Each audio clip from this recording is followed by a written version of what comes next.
প্রথমবারের মতো সৌদি আরবে এসে আমার দ্বিতীয় দিনটা কিভাবে কাটলো আজকে শেয়ার করব এই ভিডিওতে। হ্যালো এভরিওয়ান, আসসালামু আলাইকুম। তোমরা সবাই কেমন আছো? আই হোপ সো তোমরা অনেক বেশি ভালো আছো। আলহামদুলিল্লাহ আমিও ভালো আছি।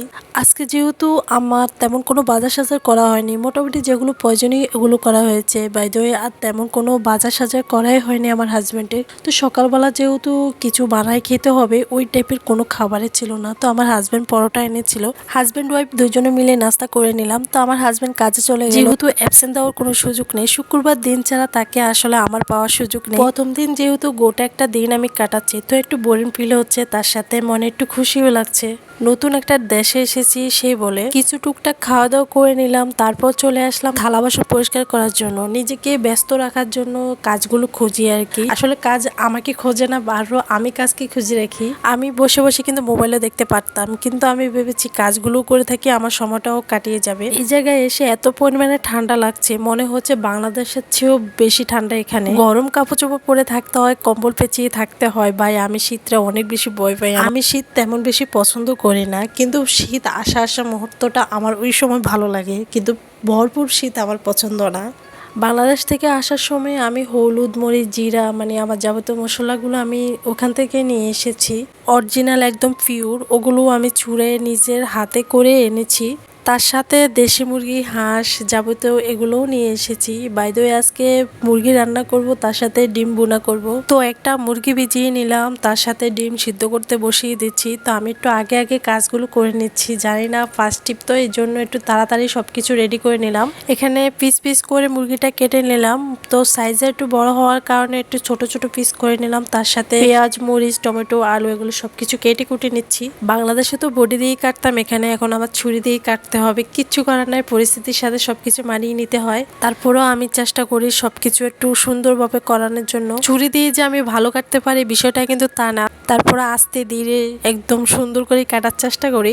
এখানে আমি ডিম সিদ্ধ আমার হয়ে গেছে, এখন আমি ডিমগুলো ছুলে নিচ্ছি। আর এখানে একটা ডিম নষ্ট হয়ে গেছে, এটা জানি না দেওয়ার পরে দেখতেছি নষ্ট, তো আমি আরেকটা দিয়ে দিলাম। যেহেতু আমরা ফ্যামিলি মেম্বার 4 জন, মানে 4 জন বলতে আমার একজন বাসুর আছে, সেও খাবে, সে আমাদের সাথে খাবে। আর আমার হাজবেন্ডের বাগনা বলে, তো সেও আছে। তো সবগুলো কাজগুলো আমি কেটে কুটে নিয়ে আমি রুমটা একটু ভালো মতন একটু ঝাড়িয়ে তারপর মুছে নিচ্ছি। রুমটা মুছিয়ে তারপর আমি গোসল করতে যাব। গোসল করে নামাজ আদায় করে দুপুরে খাওয়া দাওয়া করে তারপর আমি রান্নাটা বসাবো।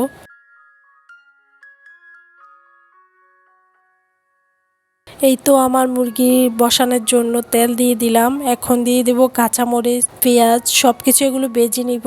তারপর রসুন, আদা দিয়ে দিব, তারপর গুঁড়া মশলা দিয়ে দিচ্ছি। তো এই তো আমি একটু কষিয়ে নিব, ঢাকনা দিয়ে একটু কষিয়ে টমেটো দিয়ে দিব।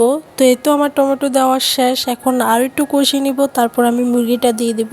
সৌদি আরবে এসে ফার্স্ট টাইম একদম প্রথমবার রান্না করতেছি, আসলে এটাও কিন্তু একটা ভালো লাগার মতন। তো আমি ফার্স্ট টাইমে মুরগিটাই রান্না করতেছি। দেশে থাকতে বা বাংলাদেশে থাকতে আমি তেমন কোনো রান্না ওরকমভাবে প্রপারলিভাবে করি নাই, মানে মাংস রান্নার মধ্যে ওগুলো আমার ননাস করতো, নাও আমার বড় যা করতো।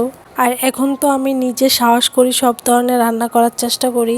রান্না তো এমন জটিলতা কিছুই না যে পারবো না, সবই পারা যায়, শুধু মাত্র নিজের থেকে চাইলে।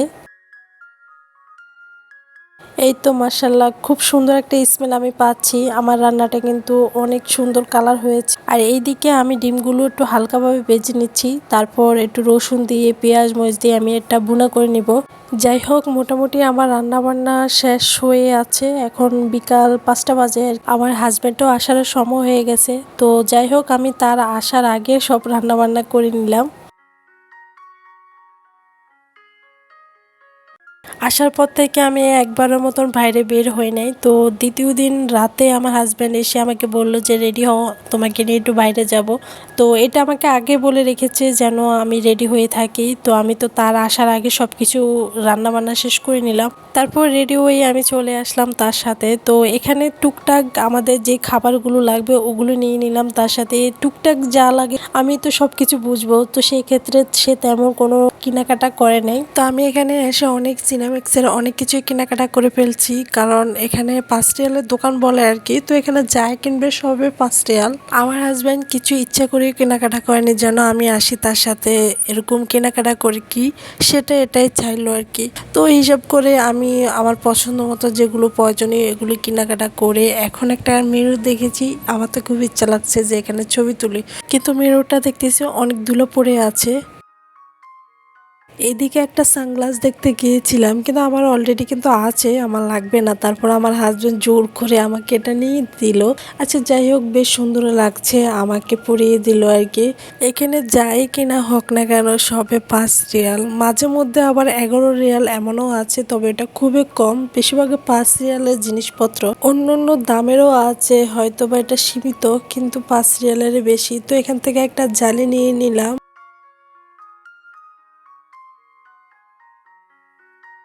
তার মধ্যে কিছু কেনাকাটা বাদ দিয়ে আমরা চলে গেলাম মাছের দোকানে, কারণ এখান থেকে আগে মাছটা নিয়ে নিব। এখানে আমাকে মাছ দেখতে বলছিল কোনটা নেওয়ার জন্য, পরে কি নিব আমি তো ভেবে কুল পাই না। এখানে যতগুলো মাছ দেখি না কেন সবই ভালো লাগে। তারপরে আমার হাজবেন্ড সবকিছু দেখে দেখে দেখতেছে কোনটা ভালো হয়। তো এখান থেকে আমরা কই মাছটা নিয়ে নিলাম, এমনকি রুই মাছ নিয়ে নিলাম।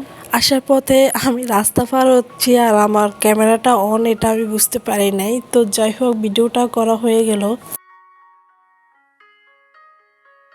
তো এদিকে আমরা সবজি নিতে আসলাম। তো কি সবজি নেওয়া যায়, কোনো কিছুই ভালো লাগে না যে কি নিব না নিব। তো পরে ভেবেছি মূলাটা নেই, কারণ কই মাছের সাথে মূলাটা ভালোই যাবে, খেতে কিন্তু ভালোই লাগবে।